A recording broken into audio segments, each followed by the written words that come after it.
বিরাজ করছে, এখন আমরা ধন্য কৃতজ্ঞ।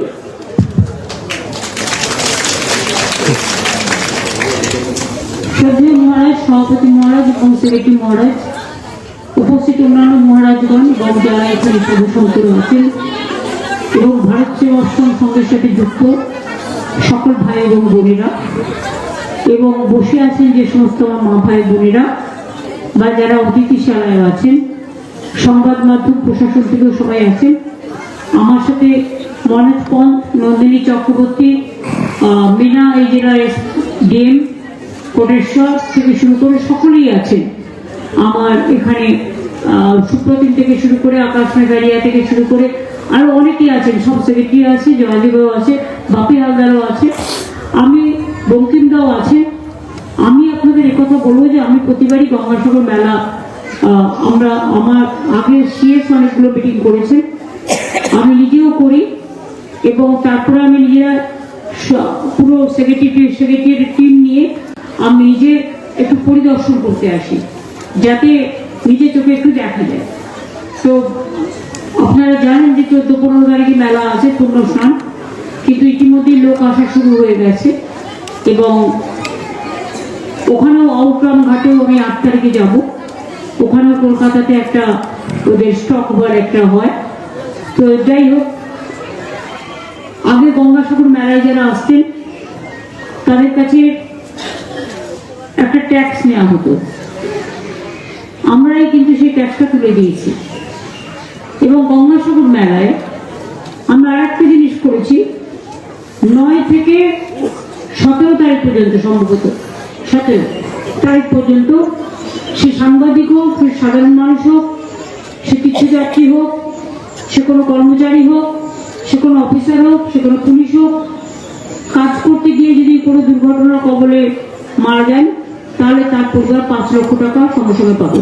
কারণ আমরা ইন্স্যুরেন্স 5 লক্ষ টাকা সবার জন্য করে রেখে দিয়েছি 9 থেকে 17 পর্যন্ত। যেহেতু গঙ্গাসাগর মেলাটা একটি কি বলবো ভয়ঙ্কর জল পেরিয়ে আসতে হয়, কুম্ভ মেলায় যারা যান ওরা রেল কানেক্টেড, ট্রেন কানেক্টেড, তাতেও অত বড় দুর্ঘটনা ঘটে গেছে। আমরা তো সেটা চাই না, কিন্তু আমাদের দীর্ঘদিনের দাবি ছিল যে একটা গঙ্গাসাগর সেতু করে দেওয়া হোক, যাতে মানুষকে কষ্ট করে ওই একজন করে নদী পার করে নিয়ে আসতে প্রশাসনের যে কি কষ্ট হয়, আর যারা দায়িত্বে থাকে তাদের সে মুখে বলা যাবে না। 6 মাস ধরে কাজ করতে হয় এর জন্য। তার মধ্যে বাইরে থেকে অনেকে আসে, তাদের থাকার ঘর, তাদের আমরা ওয়াশরুম বলি যেটা বলা হয়, শৌচালয়, তাদের পানীয় জলের ব্যবস্থা, অনেকে তো খাবার ব্যবস্থা সবকিছুই করা হয় এবং টোটালটাই রাজ্য সরকারের টাকায় হয়। বাঘের সাথে লড়াই করে, কুমিরের সাথে লড়াই করে আপনারা বেঁচে আছেন, জলের সাথে লড়াই করে। কখনো সুনামি, কখনো টর্নেডো, কখনো আমফান, এ তো আছে। তার মধ্যে দিয়েও দীর্ঘদিন ধরে বঙ্কিমদাই বলুন, পাথর প্রতিমা সমীরদাই বলুন, বাপি বলুন, প্রতিমাই বলুন, সৌপতি বলুন, মন্টু পাখিরাই বলুন, যোগরঞ্জনী বলুন, সবাই প্রশাসনের থেকে সবাই বারবার অনেকবার অনুরোধ করেছে। আমরাও অনেকবার অনুরোধ করেছি দিল্লিতে যে আমাদের এখানে একটা গঙ্গাসাগর সেতু করে দেওয়া হোক, যাতে মানুষের দুঃখের অবসান ঘটে। কারণ গঙ্গাসাগর মেলাকে কেন্দ্র করে 1 কোটির বেশি লোক আছে এবং তাদের পরপার করতে জলের মধ্যে দিয়ে খুব কষ্ট হয়। যাই হোক, যখন হয়নি, যখন দেয়নি, তখন ভিক্ষেপ চাওয়ার লোক আমরা নই। আজকে আপনারা দেখেছেন এলএনটিকে দায়িত্ব দিয়ে দেওয়া হয়েছে, পিডব্লিউডি দায়িত্ব দিয়েছে, টেন্ডারের মধ্যে দিয়েছে এবং 1700 কোটি টাকা খরচ করে গঙ্গাসাগর সেতু তৈরি করার দায়িত্ব দিয়ে দিয়েছি এবং আজকে শিলান্যাস হয়ে গেছে। ওদের করতে যা সময় লাগবে, একটা বড় সেতু তৈরি করতে টাইম লাগে, এর আগেও আমরা বকখালি থেকে শুরু করে আরো অনেক জায়গা থেকে অনেক সেতু করে দিয়েছি, কিন্তু গঙ্গাসাগর সেতুটা স্পেশাল টাস্ক লাগবে, খুব হার্ড ওয়ার্কিং জব, এবং সেই জন্যই যারা দায়িত্ব পেয়েছে তারা খুব ইম্পর্টেন্ট, তারা এসব কাজ করে অভ্যস্ত। সুতরাং আমি মনে করি তারা সঠিক সময়ে তাড়াহুড়ো করতে যাবে না, কিন্তু একটু ম্যান পাওয়ার বেশি লাগিয়ে এই সেতুটা হয়ে গেলে আমি মানসিকভাবে নিশ্চিন্ত হব। এই জল পেরোনোর যে চিন্তাটা প্রতি বছর থাকে, যতক্ষণ পর্যন্ত সব মানুষ ফিরে না যায়, সেই চিন্তাটা থেকে দুশ্চিন্তা মুক্ত হব। কাজে কাজটা আজকে যে শুরু করা হলো, এটার জন্য আমি সাগরের মানুষকে, বাংলার মানুষকে এবং সমস্ত তীর্থযাত্রীদের সকলকে আমার অনেক অভিনন্দন জানাই। মহারাজ বলছিলেন কেন্দ্রীয় সরকারকে বলতে জাতীয় মেলা ঘোষণার কথা, শুনুন আমি বারবার বলতে পারি না, আমরা অনেকবার বলেছি, যখন কাম দেয়নি 1 পয়সাও দেয়, এখানে কুম্ভ মেলায় কয়েক হাজার কোটি টাকা খরচ করে, গঙ্গাসাগরে 1 পয়সাও দেয়। যারা দেয় না তাদের কাছে আমি ভিক্ষে চাই না। এমনিতেই গঙ্গাসাগর মেলা জনতার আদালতে, জনমনে, গণজনে, এটা আন্তর্জাতিক বিশ্ব মেলা, এটা লিখতেই পারে, এটা জনগণের রায় বলছে, গণ আদালত বলছে। এর থেকে বড় আদালতের কোন স্ট্যাম্প প্যাড আমাদের দরকার নেই।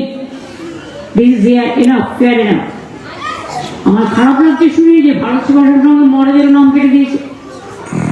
তার মানে বুঝতে পারছে নাম কাটতে কাটতে কোথায় চলে গেছে। একদিন সবার নাম কাটতে কাটতে নিজেদের নামও কেটে দেবে, আর না কেটে দিলে মানুষই কেটে দেবে। যে অবস্থা, যেভাবে মানুষকে অসহায়, মানুষের উপর নিপীড়ন চলছে, আমি সরি। আমি ভারত সম্মুখে আজকে না, দিলীপ মহারাজকে দীর্ঘদিন ধরেছিলাম। আমি যখন দক্ষিণ কলকাতার সাংসদ ছিলাম, যখনই আমি দেখেছি কোনো বন্যার মতো অবস্থা হয়েছে বা জলে রাস্তা 1 কোমর জল, রাস্তায় রামকৃষ্ণ মিশন পড়াই ভালো, কিন্তু সেবার কাজটা ভারত সেবাশ্রম করে ভালো। আমি দেখেছি ওরা রিক্সার মধ্যে বড় বড় গামলা নিয়ে খিচুড়ি তরকারি তৈরি করে লোককে দিত, এবং তখন থেকেই ওদের সাথে একটা সংযোগ আমার তৈরি হয়। এবং দিলীপ মহারাজ নিজে অসুস্থ আছেন, কিন্তু তা সত্ত্বেও তিনি আমাদের প্রত্যেকটা প্রোগ্রামে আসেন, আমি তাকেও আমার প্রণাম দেন। এবং যেটা দিয়ে শুরু করলেন মহারাজ, ভেতরে যখন মন্ত্র করছিলেন, একটা লাইন আমার মনে রেখেছে, ওম অখণ্ড মণ্ডলাকারম ব্যক্তি যেন চরাচরম তৎপদস্যিতাম যেন তস্মৈ শ্রী গুরুবে নমঃ। আমি গুরুদেবকে প্রণাম জানিয়ে, পরমানন্দজিকে, আপনাদের সকলকে আমার প্রণাম জানিয়ে, নমস্কার জানিয়ে, আপনারা আমাকে যে মুড়িটা দেন, এটা আমাকে কামার প্রভু রামকৃষ্ণ মিশনে দেয়। ভাজা মুড়ি ঘরে, আমি অন্য কিছু না নিলেও ভাজা মুড়িটা আমি নিই।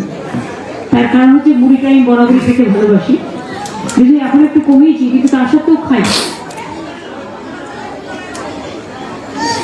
আর আমার সাথে লতা এসছে, ওইদিকে লুকিয়ে দাঁড়িয়েছে, এটা অভিষেকের মা, তো ও তো রেগুলার মুড়ি খাচ্ছিল। আমি বলেছি মুড়ি খাওয়াটা একটু কম, কিন্তু শোনে না। আসলে সব দেশের লোকেরা একটু মুড়ি টুড়ি খেতে ভালোবাসে, তো সেই জন্য আমি পুজো পার্বণটা ওকে নিয়ে যাই। কারণ আমার একটা নিয়ম আছে, পুজোর দিনে না, পুজোটা আমি ঘরের বউকে সাথে রাখি। কারণ আমাকে এখানে পুজো দিতে হয়, কপিল মুনির আশ্রমে পুজো দিতে হয়, পুজোটাকে আমি ঘরের একটা বউকে সাথে রাখি। এটা আমি পরম্পরা আমাদের, অন্য কিছু না, এরা শিখে থাকে। সেই জন্যই আমি সকল মা বোনেদের আমার প্রণাম জানাচ্ছি, শ্রদ্ধা জানাচ্ছি, সংবাদ মাধ্যমকে অনেক অভিনন্দন জানাচ্ছি। বয়োজ্যেষ্ঠরা অনেকে ওখানে বসে আছেন অনেকক্ষণ ধরে, তাদের আর বেশিক্ষণ বসিয়ে রাখা উচিত নয় বলে আমি মনে করি। সুতরাং আমি এইটুকু বলে, আপনার যে ভালোবাসা, যে সৌহার্দ্য, যে শুভকামনা জানালেন, এটা যেন বাংলার মানুষের উপর বর্ষিত হয়। আমি আপনাদের পুরো শুভকামনাটা বাংলার উপর বর্ষিত করলাম। ভালো থাকবেন। প্রণাম দেবে। অনেক ধন্যবাদ।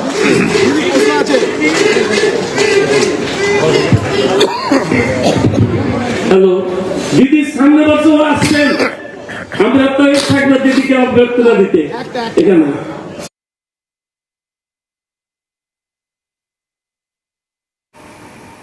এই মুহূর্তে আপনারা দেখতে পেলেন গঙ্গাসাগরে মুখ্যমন্ত্রী মমতা বন্দ্যোপাধ্যায় তিনি ভারত সেবাশ্রমে পৌঁছান এবং সেখান থেকে বার্তা দিলেন একাধিক বিষয়।